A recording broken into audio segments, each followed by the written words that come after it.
All right, welcome everybody to today's presentation, Creative Passive Income in an IRA. Today we're joined with Troy Eckard of Eckard Enterprises, as well as Carl Fisher, the CEO of Camaplan. And before we get started, we do have a brief disclosure and a few slides for you, and then we'll pass it over to Troy. So right away, Camaplan is a neutral third-party administrator of IRAs. We are not attorneys, we are not tax professionals, nor are we financial advisors. So if you need advice in any of those fields, please consult with your team of professionals.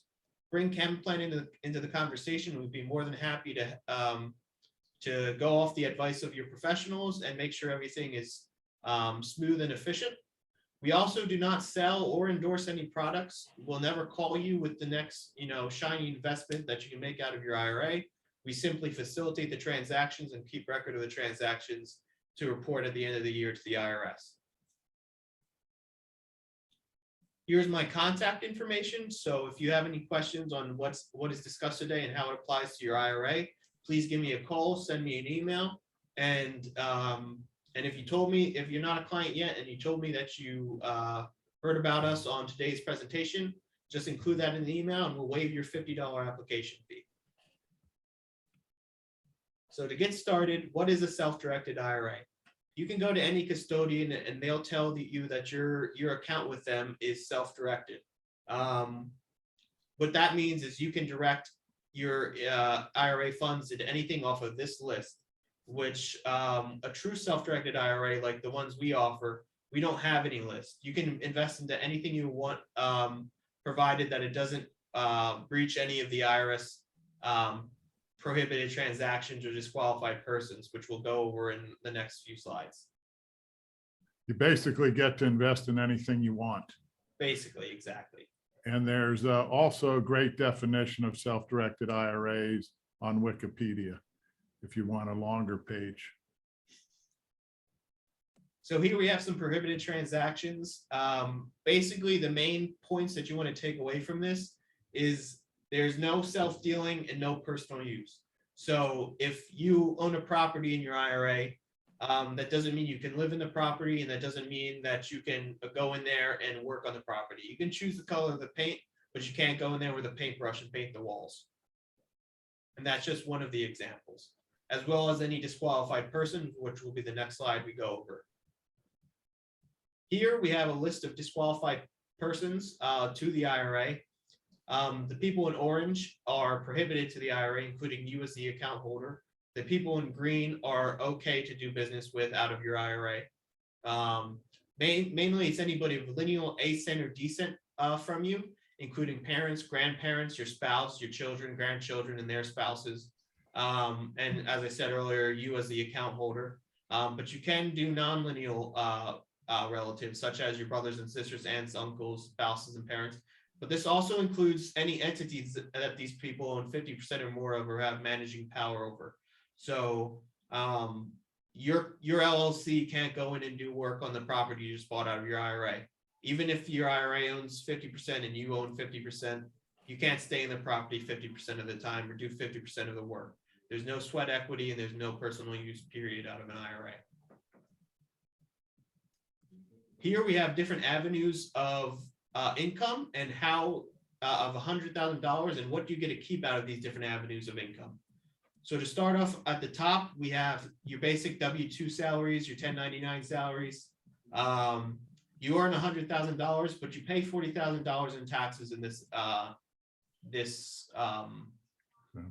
example. Thank you. So you pay $40,000 in taxes and you walk away with $60,000. Next, you have your passive income below that, which is your rent, royalties, interest, dividends, and capital gains. With this, you pay 0 to 45% tax. In this example, you walk away with $25,000 of taxes and an income of $75,000. Below is what we're talking about today, which is your tax deferred, your traditional IRAs, and your tax-free Roth IRAs. It's important to note that in both accounts, you walk away with $100,000 of income. However, there's an asterisk next to the tax deferred account because you're paying taxes on the back end, and you're not walking away with that full $100,000 when you take it out of the account. With the Roth IRA and HSA and ESA, when you take it out of the account, that's cash in your pocket. So you basically pay the tax up front on the Roth IRA, which by the way is my favorite. And I think everybody should try to have a Roth IRA. Tax-free money is preferable over tax deferred. 100%. We're very partial to the Roth IRAs. Here we have a nice visual of what we just talked about, the different avenues of income. So you and two of your friends each have $50,000. You decide to invest in your tax-free Roth IRA.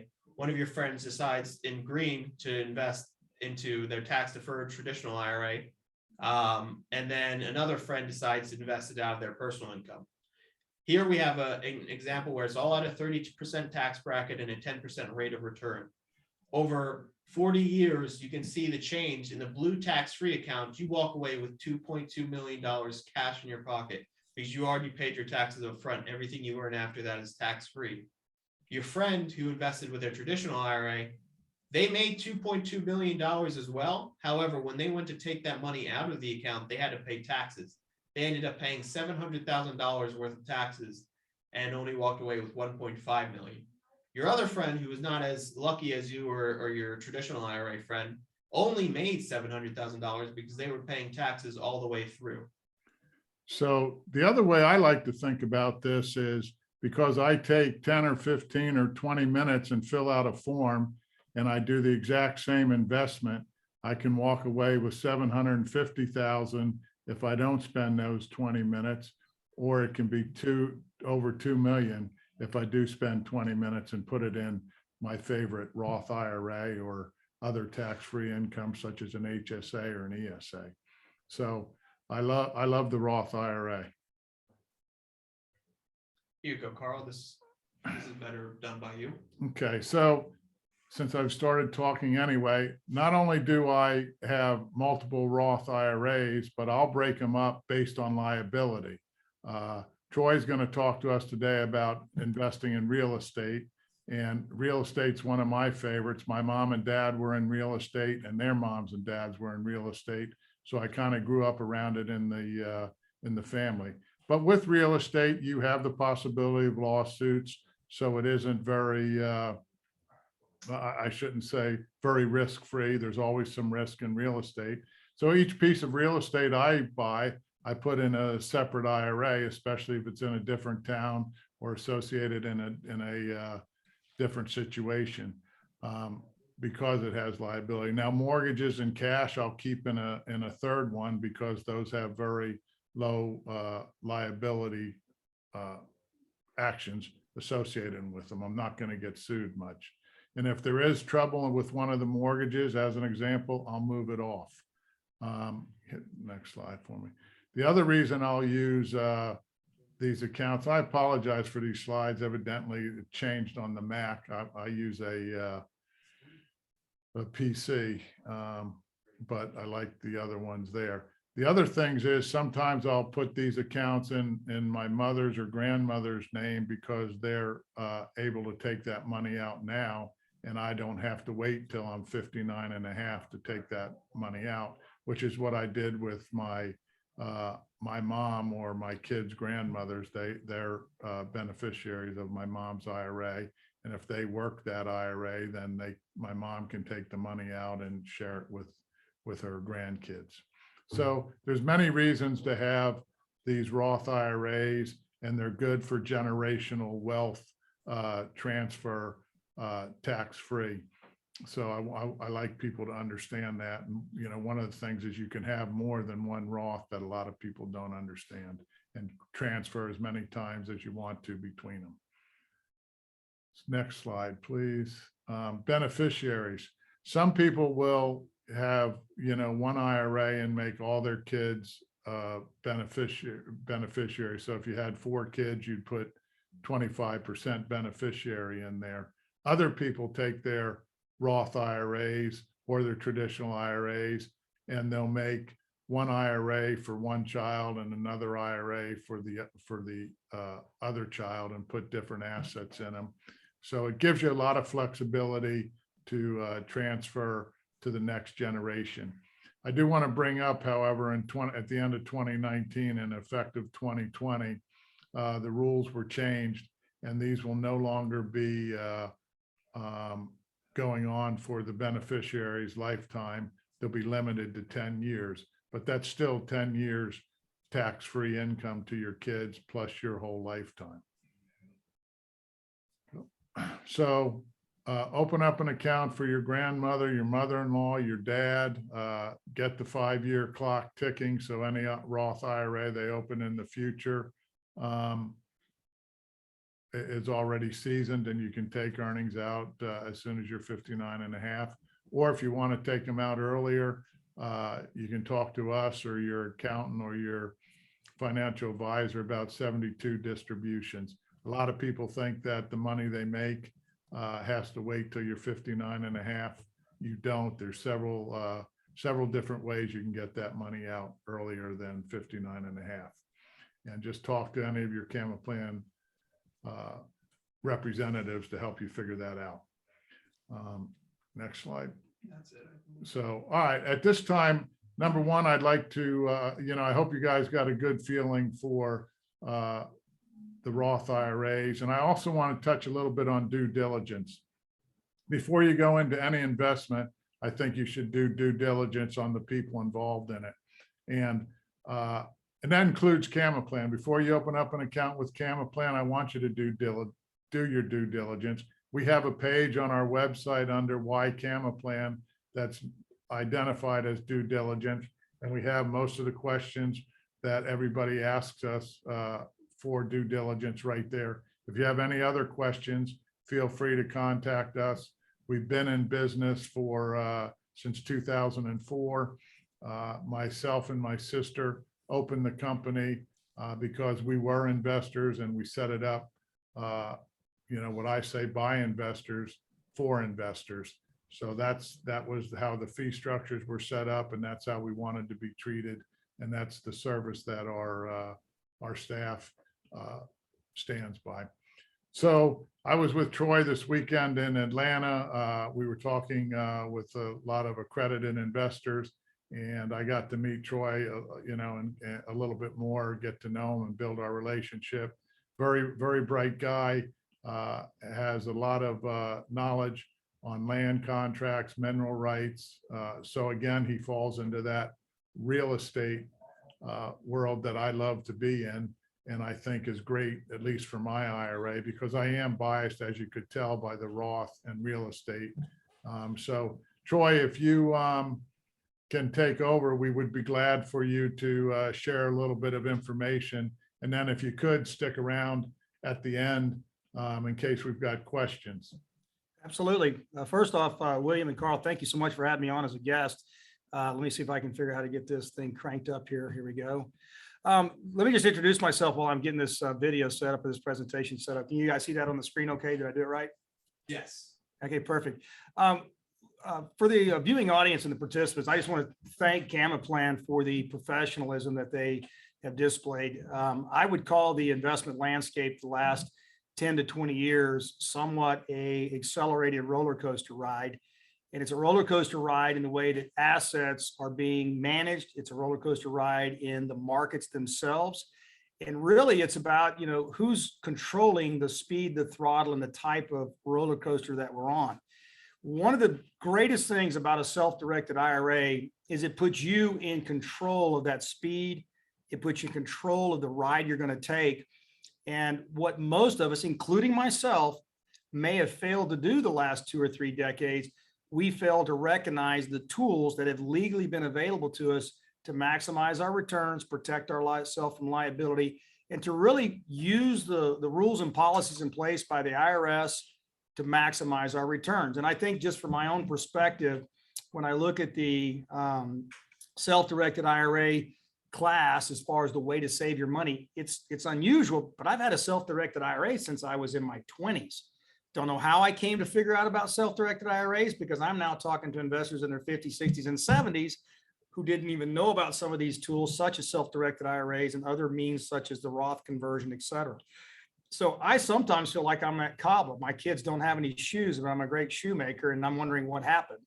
So this is a great opportunity, and Camaplan is to be thanked for this, spending the time to educate each one of us about the tools that are available, a great professional company like Camaplan, the way that they can help you answer questions, look at your situation, decide what may be best. I think the key thing about these types of presentations, and I think Carl and William did a great job, they're not here to give you advice. They're not your CPA, they're not your lawyer, they're not an investment advisor. They are a professional facilitator helping you navigate the rules and regulations about the investments that you can make using a self-directed IRA. And I have found it to be incredibly valuable to have these types of custodians where they understand the laws and the rules, and they help keep you and I as investors within those lanes. So today, what I want to talk about is due diligence and a little bit about mineral rights. And I'm going to keep it concise because what I want you to do is digest how mineral rights, oil and gas, and due diligence really are part of this umbrella called self-directed IRA. Now, I can tell you the biggest advantage I see in self-directed IRAs is probably threefold. First off, it is an IRA. It's an investment retirement account, an individual retirement account. But the self-directed component at the beginning means I choose. I get to decide the assets that go inside of this IRA. Outside of a self-directed IRA, I have somebody like Fidelity who says, Fidelity's team decides what you can invest in. You don't get to control it. You don't get to control the throttle, and you don't get the asset class. By moving it into a custodian like Camaplan, you essentially have opened up the entire spectrum that qualifies under this self-directed IRA for you to pick and choose quantity, timing, entrance, exit, and all of this. The number two value is being done tax deferred, allowing that compounding effect of value. So you can take $1 and turn it into $20 instead of $1 after tax, turning it into 2 or 3. I can't even tell you how enormous your net worth can be if you can legally minimize the tax you pay year by year by year. It's enormous. Okay. So let's go through the due diligence, and I'll just tell you some of the things that I look for. And I insist on it on my product. Camaplan says do due diligence on us. There are unethical people at every corner, not only as possibly custodians, but you know good and well there's trusted advisors and product providers who would rather crawl up a tree and lie than stand on the ground and tell the truth. You've got to be diligent in what you do because you've worked your whole life for your money. So let's get started.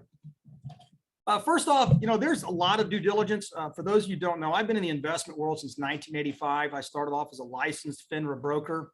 In 1991, I ended up starting my own investment firm, CRD number 2711. And that's just the number you're given for your certification or your registration number as a financial investment firm. The key to this is that when you enter that world, you have a whole litany of due diligence and a whole litany of requirements about licensing. My fingerprints have been on file with the FBI since 1985 because they have all their certified licensed agents that have to be run through for background check on criminal. Now, the thing about it is many of you have probably run across investments and product that you don't know if this person's selling legal securities, illegal securities, good investments, bad investments. You literally are walking around with a lot of information you do not know. So what I'm going to do is give you a couple of slides of basic information. Transparency. When you look at anybody's company, and I'm going to show you, not today show you, but I'm going to tell you, you'll go to somebody's website that's a product provider. You can't even find a picture of the managers. You can't find their antecedents, or their antecedents are limited. You got a 45-year-old sponsor. He's only got a 5-year history of what he's done in his career. If you've been successful and you have a history of being knowledgeable and expert in something, you're going to want to tell people your history. If you give me only a slice out of that pie, you're not being transparent. So transparency is absolutely number one. When you find there is something that is not transparent, there's a reason. I'm proud of what I do. I'm incredibly transparent because I want you to know I've spent 36 years in this industry, good, bad, and indifferent. This is who I am. This is what I've done. Leave nothing to the guessing. I want you to be accessible. I want to know I can pick the phone up and talk to the CEO. I can talk to the operations manager. I can talk to my wealth manager. I want to know who I can and can't talk to. The more restrictive it is, the more they have to hide. Why? Well, you don't want employee number 3 talking. They might let the cat out of the bag how our office really runs. You don't want to have them talk to the CFO because he's going to tell you that numbers are different than what the salesperson told you. I believe in full access to companies makes it easier for you to know there's continuity in that information. They always say there's 3 sides to a story, yours, mine, and the truth. I just want the truth. So I'll take yours and mine and combine it to figure out what's really correct. You got to have that. Management, look, I'm a believer in horse races. You bet on the jockey, not the horse. I can take a mediocre horse and a great jockey and I can win. I can take a great horse and a mediocre jockey and he might fall off the horse around the third curve. So to me, management is critical, and that management tells you everything about ethics, integrity, operations, proof of concept. All those things are absolutely critical. Experience. I don't know how many people fell off the horse in 2008. But there was a major crash in the housing bubble in 2008. All these companies failed. All these promoters failed. All those products failed. They reinvented themselves. Now they back on the trail again in 2010, 11, 12 under a brand new name. And now they're experts again. I don't know about you, but I think an expert is somebody who does well in times that are good, but they actually do better when times are bad because they stay the path, they protect their investors, and they make sure the investments they got you and I into do the right thing, good or bad. I want to see their experience and how I can verify that. When you look at accessing records, how fluid is that? You say, I want to see my report, my income.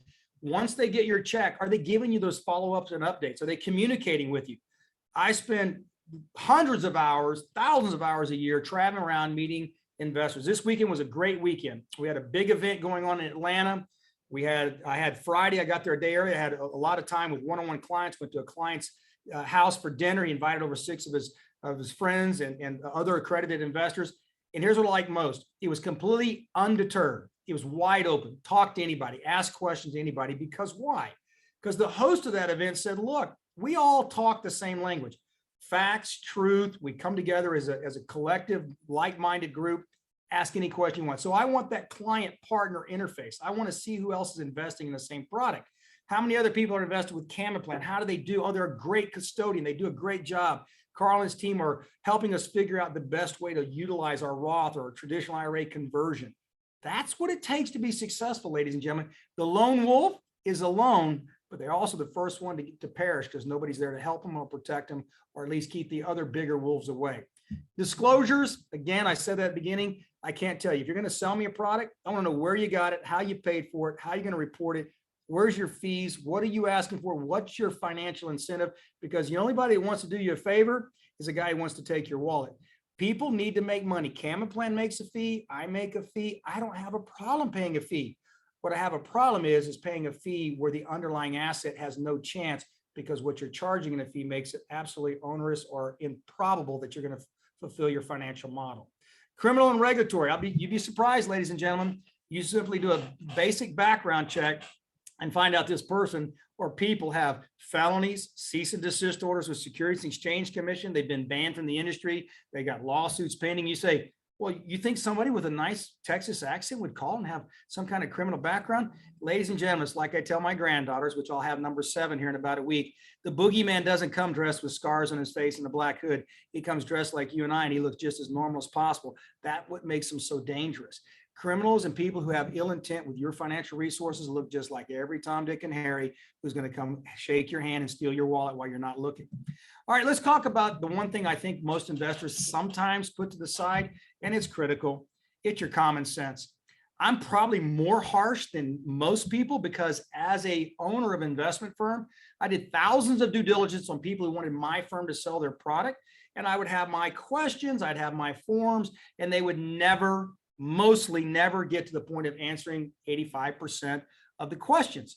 They were never able to raise money or have me go out and represent their product in the market.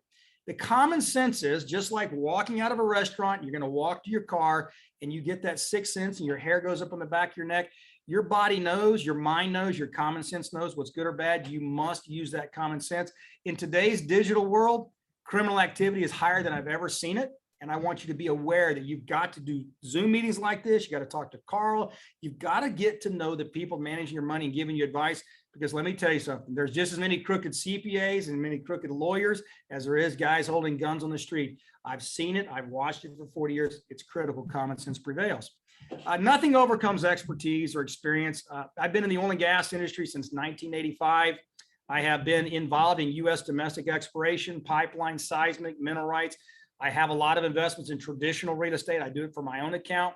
But the one thing I can tell you is that I'm never going to go onto a whitewater rapid riding trip where the guy tells me that's my guide. Hey, I just started yesterday. Hop in. I know all about what's coming around the corner. Yeah, I don't think so. When I first started in the business, I was 20 years old, and most of my investors that I talked to said, I probably have shirts older than you. I probably have grandkids older than you. And I said, well, they don't know about oil and gas. And my point is, there's nothing now that I'm 57, nothing that was any more correctly said to me that, Troy, I need you to have road scars. I need you to demonstrate you've been through failures and successes. So I know when you give advice, it's based on your own experiences. I said, well, how am I going to get that if you don't allow me the opportunity? He said, well, you're going to get those scars on somebody else's money, but on my money, I need that experience to already be here. And I said, I understand that. Now I do, 36 years later. So mineral rights, in summary, before I turn it back over to Carl, is very simple. Mineral rights are real property, just like a traditional piece of real estate. You have a lot you buy on top that's commercial, below it, all the natural resources are mineral rights. The IRS recognizes it as real property. Self-directed IRAs allow it because it's real property. It is something that's deeded in title. All mineral rights are talking about is what's under the ground below the surface, and it is a separable piece of real estate, deeded property, just like air rights are independent, surface rights are independent, below the ground with mineral rights are independent, but it pertains to the natural resources, water, coal, gold, oil and gas, whatever's below the ground. In our business, because it's oil and gas, it's monthly cash flow. The oil and gas companies that lease our land and lease our mineral rights and pay us money every month, they absolutely have to have an obligation to pay us first and foremost before any bills or expenses, because we have zero liability, zero expenses, zero holding costs. It is truly the most passive income generating asset of any of the asset classes that qualify for self-directed IRA. The reserves in the ground, the cash flow from selling oil and gas is your value. That's how it works. Like having tenants in a building. It's like knowing your building value goes up, and it's measured on replacement costs. It's represented by net operating income. It's represented by a cap rate. Oil and gas mineral rights are the same way. It's cash flow, reserves in the ground, wells, future formations, et cetera. So they parallel, just different language, right? The other thing is the economic life of these mineral rights. Based on the areas that you're buying mineral rights, you can have 25 to 50 years of cash flow, which is very much like a 30-year amortization schedule or depreciation schedule in an apartment complex or commercial building. In other words, if we turned a well on today, it might last 25 or 50 years, and that reservoir, that well may deplete its economic value. The key about this whole thing is that it is an asset that is perfectly suited for a self-directed IRA when you sign up and register with Camaplan or any qualified custodian. Today, before Carl starts, I'll let you know if anybody decides at any point in time you want to be an investor with Eckard and you utilize Camaplan in 2022, we'll pay for your entire first year fee up to $500 to make sure that you don't have any additional expenses to doing business with Camaplan, because we want you to do this for your family, for your own retirement, and for the ability to use self-directed IRAs. This is what we do every month, folks. We send out green envelopes with checks, absolutely no expenses, no cost, no holding costs. It's all about cash flow. I think at my age, Carl's age, most of our ages, we're looking at the easiest way in life, which is let somebody else, like an oil company, do all the work, take all the risk. Just send me a check every month while I'm sitting on the beach in Cayman Island. That makes me so happy, and I just want to be happy all the time. This is a performance record. This is how we do it every month. We show cash flow. Eckard is the industry leader in my view, and I think from many of the industry leaders' view in mineral rights and expertise. We're the #1 deed buyer in the state of Oklahoma. We are honored that Carl and his team have invited us to speak with you today. There's always two things you have to remember. Believe what you believe, but verify everything that you hear. Carl's back to you. Hey, Troy, thank you very much. I really appreciate those kind words you said about Camaplan. I'm glad we're serving you and your investors well. Yes, sir. And we will continue to do that. I want to open it up that anybody who's watching, if you can, put any questions you have for either us or Troy in the Q&A box there, and we'll watch them and we'll figure out how to answer them for you now. And if we don't have the answer, we'll catch them later. But I did want to ask you a question, Troy. So Sure. When you're actually buying a piece of property or the mineral rights with a piece of property, so it's considered real estate, it's not in a fund, you own this quote acreage, which equates out to so much oil and gas a month or a year, and you get paid monthly or quarterly, with the income and the cash flow? Yeah, so essentially think of it this way. Whenever we buy mineral rights, we really never have anything to do with the surface. So I can buy 100 acres of mineral rights in Oklahoma. The guy that owns it has a farm and a ranch. He's got corn on top and cows. We only care what's underneath it. But because the oil and gas industry in the US became so prolific due to technology over the last 10 years, there's really 100 million mineral acres in this country right now that's loaded with oil and gas. But it's like real estate. Buying real estate's easy. I got to find real estate where a higher entitlement value is going to exist. So in real estate, it's, you know, if Walmart takes the hard corner, I'm pretty much certain there's going to be a Chick-fil-A, McDonald's, or Chili's or something around it. And those additional pieces of property are going to be sold for much higher value over time. Oil and gas is the same. If I have Exxon or Continental Resources come in and start developing successful wells, I'm pretty confident that there will be additional drilling, additional production. So your question is correct.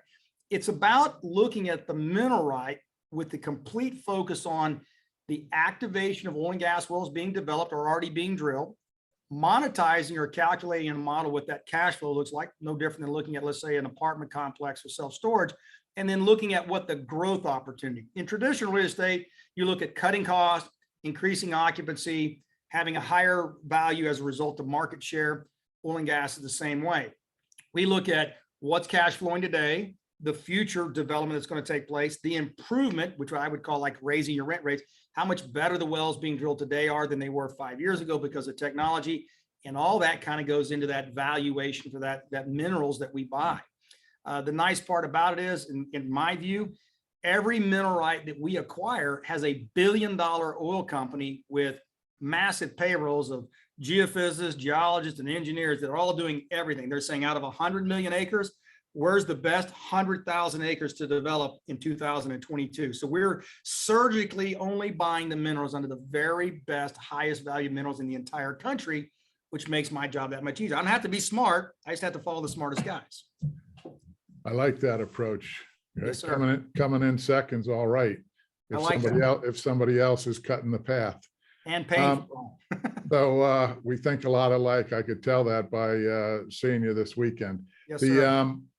Next question I have is, if people are buying these acres, is it possible that you can tell where the oil comes from under acre 1, acre 2, or is it more of a project because now they have vertical drills, but they have horizontal drilling too?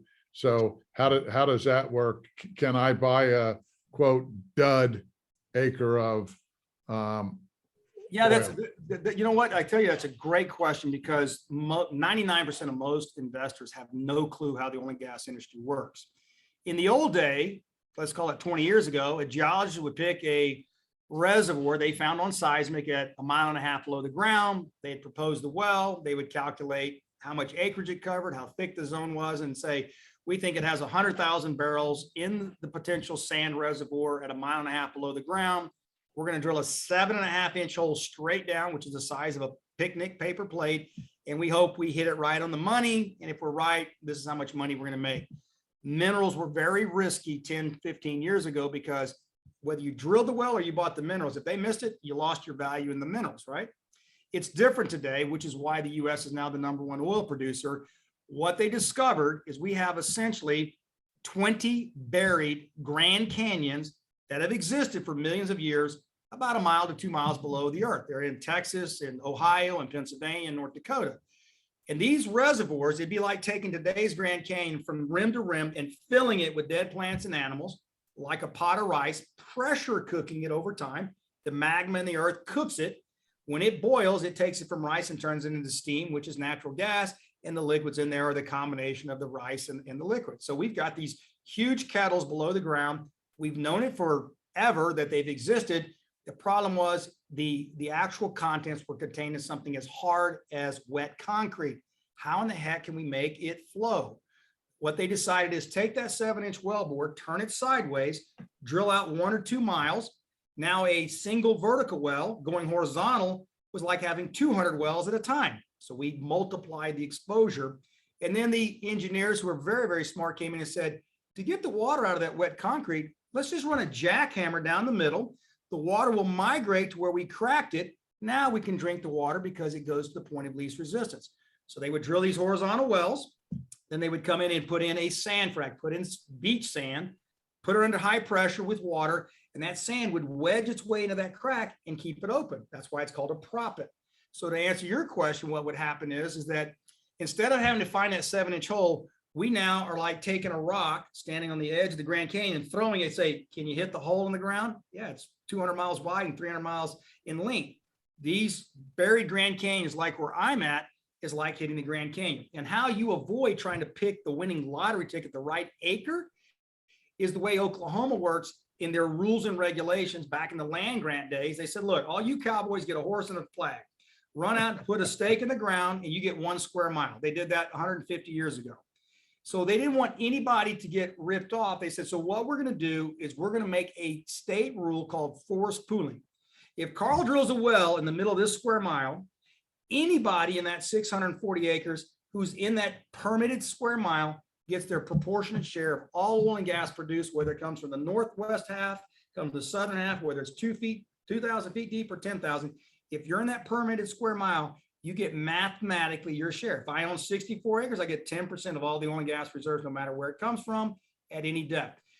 Because of that is why I have chosen with my company to be in Oklahoma. Not all states have forced pooling. Texas, where I live, I'm a born and raised Texan, is tough. It's like political gerrymandering. I could be literally cut out of a well because they decide who's the dumbest mineral owner, and let's use him as an advantage to take a better cut of the pie.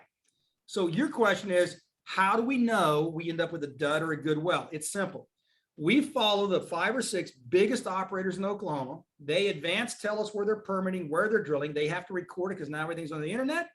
And what we do is use an acquisition team and 35 years of expertise to figure out who's the best jockey, where they're going to drill, what it looks like in reserves. We take all this online data and we go, we can buy in these sections of land. We're joining hundreds, if not thousands of other acres that are going to share in the pool. We're just going to buy the amount of filet mignon that we think we should take at this point in time based on capital.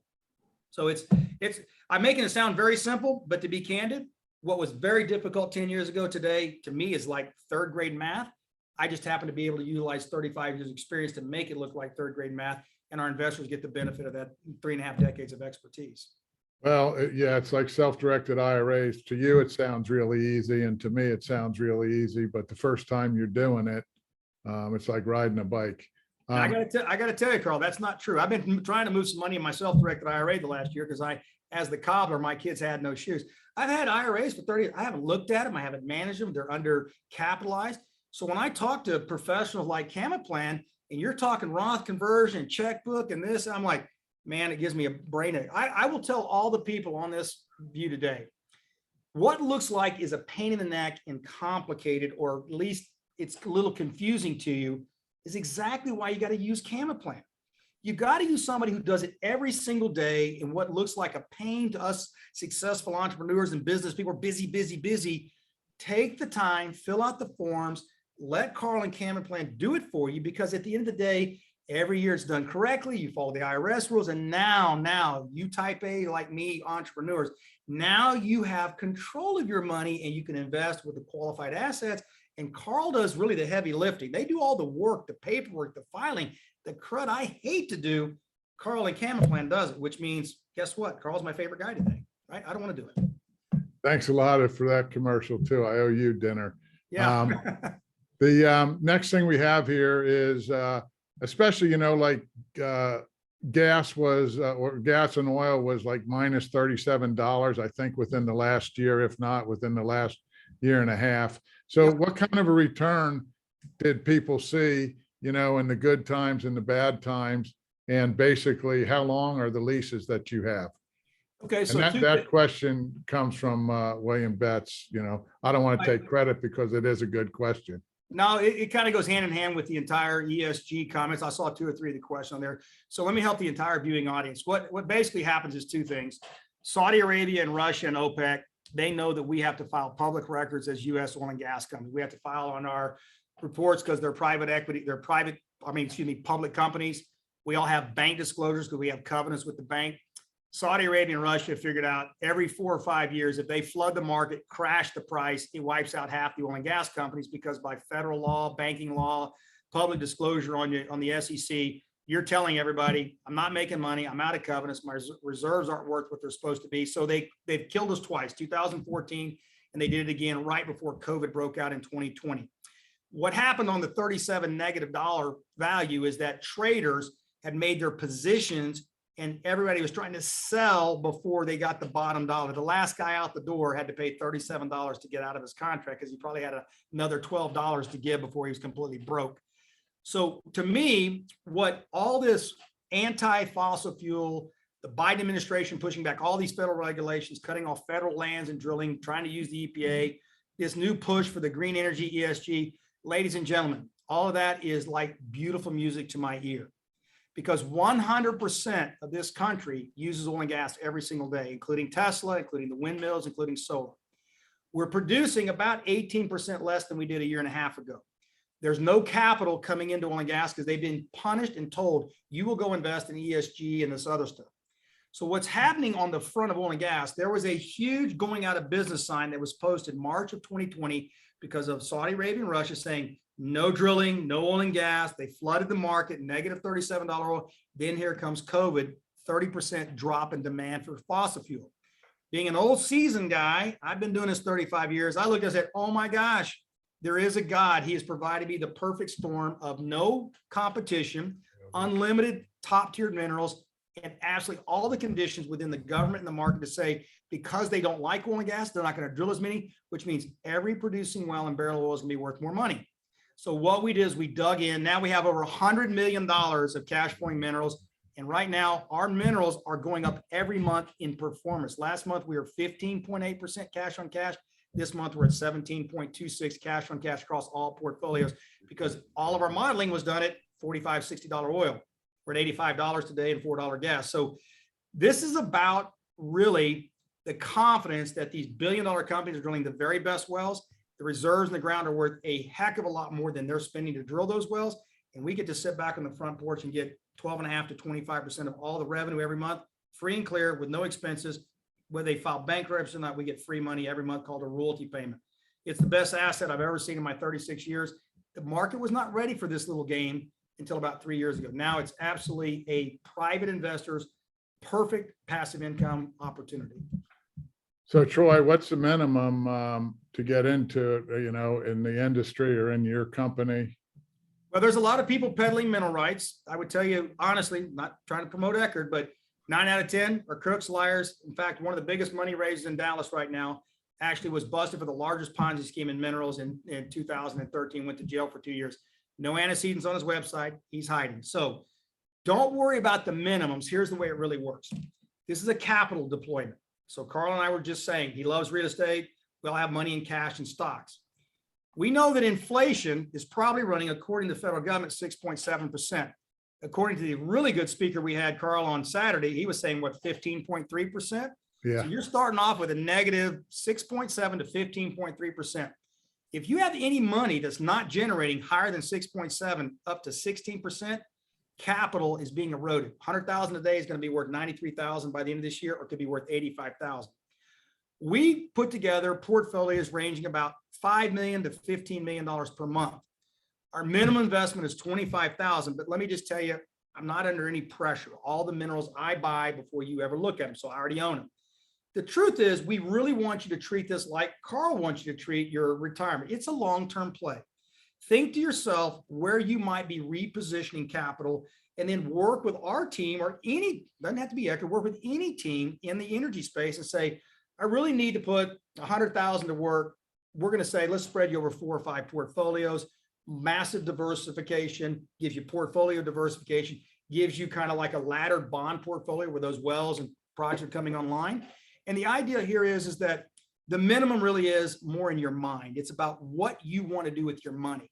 And ours started at about 25,000. I would say that our average ticket over the last year has been more like $50,000 average, or maybe 100,000 average. But really what I found is that most of these investors are realizing the stock market is eroding, real estate's getting a little top heavy, and they're looking for something where they can just sit back and collect checks, knowing that we're an inflation driver right now, and oil runs the same way as inflation. So all the cards are playing right. And I think it's really about capital management more so than just what's the minimum, but it is about 25,000 is the normal minimum. That can put me on there. Troy, we're there. The other question we had is, What about future oil production and, you know, the proposals there? Where, You talking about as far as restrictions on that or fossil fuel limitations, or what do we ask? right, limitations, laws, I'm assuming that's what they mean, or, you know, from, you know, everybody's moving to electric. They think that the cars, but that electric is getting, you know, in Philadelphia, they had a Tesla charging station and a generator running behind it. Well, and that's the point. So what this is more of a media blitz. You know, in south of Dallas, in a town called Waxahachie, they had what they call the super collider, where they were going to take neutrons and send them in about a 36-mile loop to change the whole evolution of science back in the 1980s. And everybody promoted that, and it ended up being about a $5 billion bust. Let me tell you something. I like electric cars. I like the purpose of what Elon Musk is doing. But every single component of that car is made from, derived from, manufactured by, or transported by a barrel of oil. Everything behind me, my clothes, my shirt, this computer, your phone, is made from a barrel of oil. So as I've said before, jokingly, the only way you can truly be anti-fossil fuel is to be butt naked on a dirt road with using sign language to complain, because everything else is made from petroleum. Here's really what the case is. I did not vote for Biden. I typically am a very conservative voter. So I vote for the conservative side, letting everybody know. But as bad as Biden is in this administration and the push for green energy and this ESG, I'm probably going to vote for him if he runs again, because he's the best oil salesman on the planet. And the truth is, when you start, this is the difference today, ladies and gentlemen, that we've never seen in my career. This is the first time the high anti-fossil fuel group has decided, how do we really get to the oil and gas industry? They're now using banking. They're punishing through disclosures and limitation and risk allotments the capital being invested in fossil fuels. So they said, if we can't stop you through water, we can't stop you from developing private lands. Now they're actually going to banks and private equity saying, if you invest in fossil fuel instead of ESG and green, it's going to cost you more, disclosure more, penalties more, blah, blah, blah. The money guys are saying, I got two ways to go: fossil fuels or this other solar, wind, et cetera. And the truth is, they're going that way because they have better tax breaks and because there's less pressure. This is my own personal opinion. I believe the administration and the people that are anti-fossil fuel are deliberately driving oil and gas to over $125 a barrel, because on a unit of energy across the board, solar, wind, hydrogen, oil has to be at $125 a barrel or higher to not have to have government subsidies to make everything parallel. So I'm very comfortable. We're headed to $125 to $200 a barrel. You add in one little event that's taking place today, you're at $200 a barrel. It's called geopolitical pressure. If there's a conflict in the Ukraine, or conflict that we're seeing right now build up, do you not think there's going to be disruption in global supply? So what we're dealing with right now, ladies and gentlemen, is 100% consumption by every American every day. And even if they have an increase in solar or wind, in the total scope of energy consumption between now and 2050, oil and gas consumption will go up substantially. It just won't get 100% of the energy growth. We are dealing with a depleting resource. I'll just make a point, Carl. Most people don't realize one of the only natural resources on the planet that is existing today, that when it's consumed tomorrow, never exists again. I get a gold nugget, I can melt it, put it in my teeth, my watch, it's always present. When you burn that barrel of oil and gas, it is gone forever, which means only replacement cost has to do with, can you find it? We have tons of oil and gas. It's going to cost a whole lot more to get it. That's what makes owning mineral rights so valuable. You put it in your IRA, you have a check come starting in 180 days. Every month there's a check in your account for 25 or 50 years. Oil prices are up, you get the benefit of that. Oil prices are down, you get a little bit less revenue, but guess what? You get no bills and no expenses, no property taxes. It's just income. I know it's hard for people to understand. It is the best single asset I've had in my 36-year career. Not just because I'm doing, I'm just telling you, stack it up. There's nothing that compares to it. Yeah, we've got a couple of questions where people are saying, if I put 100,000 in, what's the amount of passive income I can expect? And I think you just said it depends on what the price of oil is at the time. I can tell you our model. Our model is, we don't buy anything that will not generate a 10% or greater average rate of return over 5 years. What our model has done, because we're conservative on the price of commodity, I'll be short because I know we got more questions. We look at a 10% double-digit return is our target on our model across 5 years. What we've seen so far in 50-something portfolios, we're averaging, as of today's distribution, 17.26%. Some of our portfolios have averaged over 45% annually. with today's commodity price, because the revenue check going today was based on October's sales. That was lower oil price, lower gas. When we forward cast looking into, let's say, May, I think by the end of this year, we're going to be averaging across all portfolios well over 20% rate of return. And I don't think it's going to slow down for 2 or 3 years, purely because we're buying the best wells, but more importantly, commodity prices support that. Yeah. And kind of for this webinar, you know, we invited Troy here to, you know, educate people on these types of investments, because obviously you can tell he's pretty passionate about it. And I thought he was one of the most knowledgeable guys in the industry. So I really appreciate you coming and giving us that information. And Troy and Will have put your contact information in the Q&A as well as in the other messaging.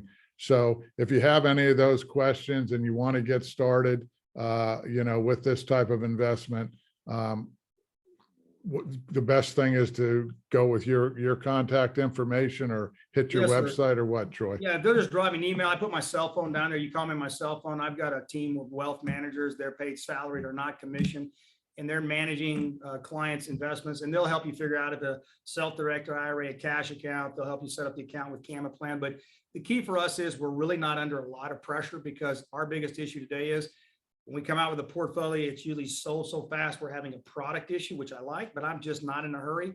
So Carl, I want to thank you and William for doing what you did today in the Camaplan. I give kudos. Remember, everyone, if you do anything business with Eckard in 2022 and you open an account with Camaplan, which you should, we'll cover that cost up to $500 to help you get started. What we need to do, all of us, is remember, this is a very, very dicey economic environment we're in right now. Is defensive measures, it's protecting your assets. And we're going to have to take that extra 20 minutes and fill out that form, because at the end of the day, there's only one way out of a $20 trillion deficit. They're going to tax us to death. You better be in that self-directed IRA protecting that tax side of your assets. Yeah, no, I love that. I think it's great. Plus, you know, you're talking about due diligence, and we do a lot like you do. I saw that you put your cell phone there. When somebody goes dark on me, you know, that's one of the worst feelings that are out there. Yeah, and by the way, Camaplan always answers their phone. And I think when you saw Will's information, he had his cell phone on there as well. So people can always get a hold of us at Camaplan, even after hours, if you've got their cell phones, et cetera. But please make it an emergency if you got to contact us after hours. Yeah, correct. So again, thank you very much, Troy. You have any closing words for us, words of wisdom? I'll keep it short. The only thing I would tell you is right now is let's not play politics. Let's not worry about the things that we can't worry about. All of you on this call have been working decades to build up net worth and assets and career and income. And whatever your reason is for saving, whether it's for your own retirement or whether it's for your kids or grandkids or your family estate, there's so many tools out here that we just don't use. There's so many ways we can manage our money. And whether you ever do anything in mineral rights or Eckard, there are a lot of really good sponsors out there doing multifamily and self-storage and other traditional assets. The key is it's how you invest. It's who you trust, like Carl and Camaplan. And you just can't put down your guard. There are a lot of wolves at the gate. You got to be smart. Use that common sense, because we're here to help you, but you got to put your own fist up to fight off those wolves to make sure you take care of yourself. Yeah. And is it true that you do events and invite your investors to them and show them the actual wells and the books, et cetera? Yeah, what we do is two things no one else that I know of does. We take all of our partners out to the field. Sorry about that. My light went off. Hello. 2 seconds. Now, what we do is that's how my staff knows if I've had a heart attack. If the light goes off, they come in to check and see if I'm still breathing. It's emotional. We do two things. We have our own private partners conference every year, and we invite every single partner, big or small, net worth high or low. We invite everybody to one event for two reasons. We want you to meet each other because we want to make sure you're collaborating on how to protect yourself and information. And the second thing is that we want to spend some time with you, quality time over 2 or 3 days, where we go through all your portfolios and assets, and we pay for that. You get there, we pay for everything else. Second thing is, Carl, we do believe in field trips. We believe in going to see the assets because that's part of due diligence. You know, you can talk a good game. I want to see that retirement home. I want to see that apartment complex. I want to see that building. Oil and gas the same way. We want to take you to the field. We're doing one at the end of March. We're doing another one at the end of May. We do it about every 60 days. We put you on a nice bus. We drive an hour and a half north to, we're in Dallas, so we drive an hour and a half north to the Oklahoma border. And we say, here's Exxon's wells. We own minerals under this one and this one. Here's the production. We'll actually have an engineer, or we'll have an oil and gas expert sitting on a location, explain how the well works. And we do it for one reason, just like you're doing this presentation today. It's education, it's information, it's familiarity. So when you're thinking about what you want to do, you can actually see the end results. I'm a visual person. I got to see what I'm investing in. It makes it very difficult. Like this cryptocurrency, I'm invested in it, but I have no clue where it is, how you hide it, or how to put my hand. I wish they just make a fake Bitcoin so I can just hold it. It makes me feel better, you know? And so let me ask you this, how many years will this go on until the well runs dry? The reservoir engineers, based on today's technology, estimate each well that we own that's on our minerals that are, have developed on our minerals, they're estimating 25 to 50 years economic life. So in the last 3 years, we now have acquired over 10,000 mineral acres. We have over 700 producing wells, 0 dry holes. Those 700 wells, it's kind of like we bought a pen of pregnant rabbits. We should see another 1,500 to 2,500, maybe 3,000 wells drilled on those minerals if we don't do anything else. And those wells will produce individually, on average, 25 to 50 years of just cash, cash, cash. I've had minerals and some wells now going on close to 30 years that I've owned since I was a kid. I just get a check every single month. And sometimes the checks like today are bigger today at $84 than they were back in 1990 when oil was selling for $11 a barrel. So what's crazy is that these wells have such long lives, multiple reservoirs. The other thing, Carl, I think is important, in Oklahoma, it's like a Dagwood sandwich. We're producing from one zone, but there's 3 and 4 other zones that are there. So we'll literally get subsequent increases in cash flow as these wells are developed. So, and you can do a 1031 exchange. I saw that pop up. This is also qualified for 1031 exchange. Once you get it to your QI, you just have to let us know what the dollar amount is. And we have minerals we're buying every month. Tell us if you want growth or income or growth and income. Really, this is almost like ordering off of a 5-star buffet. You just got to tell us how you want to do it and what you want. And that's the kind of team that we put together. No, I think all of that information is great. And I know that you've got to run and we got 2 minutes left. If anybody, we're going to have this on our website recorded so people can go back and listen to it. And if people want more information, go to Troy's email. You go to our website, eckardenterprises.com. We also just designed the state-of-the-art mineral app. So once you sign up, you can sign up to our oil and gas mineral app. It has all the educational information on it. But we spent a lot of money last year building the only one of its kind in the entire country, a oil and gas mineral rights app that shows you your portfolio, economics, return. We spent and invested the money because we believe minerals the next 20 or 30 years will be mainstream for those that qualify accredited investors only, and also who take the time to join presentations like today with Carl. It's just, you got to learn, you got to figure out how things work. And once you do, you're going to be addicted to this. This is probably worse than meth. Once you start investing in mineral rights and getting your checks every month, you're going to be like, how do I buy more? Because it's just the simplest passive income generating investment. Gotcha. I appreciate it. You guys thank you very much. Thanks for having me. Yep. And if anybody has any other questions, please contact Troy directly. If you have questions on the self-directed IRA and how to get started. And by the way, we're the only company that doesn't charge you a fee if you haven't an investment. We don't want you rushing into investments. We're very big on due diligence and education. A lot of our competitors charge you from the day you come in. We don't have that annual fee until you invest. So Carl, I'm gonna open an IRA with you this week. I need to move some of my wife's money, so I'll be opening an account with you this week, and I look forward to working with Camaplan because we've already known each other for a while, and I think it's time for us to start using your skills and some of my own stuff, my wife's stuff. So I'm recommending everybody move your money, get that self-directed IRA started up. Carl's ready to catch it and help you out and get you away from all those taxes you might pay outside that IRA. Exactly. And what do you do at the end of the year? Do you get a 1099 or K1 or? Yeah, it's pretty simple. We deal with only accredited investors, and you get 12 distributions a year and you get a 1099. So all you're going to, the IRS is pretty simple. You're going to just say, here's how much income I made. There's no expenses. We don't charge any fees. You get a 1099. And I will tell you, I'm very proud of my accounting team. All of our tax information, all of our 1099s went out last week. We were almost two weeks into the year. We're completely done with sending out all of our tax information. They are so automated. I'm such a hard guy to work for. I'm like, let's get it done. So we are completely ahead of the game and it makes it very simple. So I just look for 12 deposits and 1 1099 and I'm ready to roll. And by the way, 15% of the income you make from mineral rights, you don't pay taxes on. 85% is taxed, 15% is tax-free. So that's another added economic benefit. So that's another good thing about owning mineral rights. Yeah. I don't know that it helps if you're in the IRA, Right, but especially a right. Roth, but It's no, mental. no taxes is better than 85%. It's mental, Carl. I just like knowing I don't have to give it to the IRS either way, self-directed or in person. I just want to give the IRS any money. No, but I'm good. I'm with you. Again, thank you very much. And we're going to sign off for today and I'll have see you this soon at another recording. event. I can't Yes, wait. we will. I don't know which one I'm going to go to, yours or the HSA. We'll see, right? We're going to have more fun with a roasted pig. You got to come to mine. I heard that on the bus. All right, we'll see you. Thanks, Tell everyone. Amanda we said aye. All right, I will. Thank you so much. Later. Bye.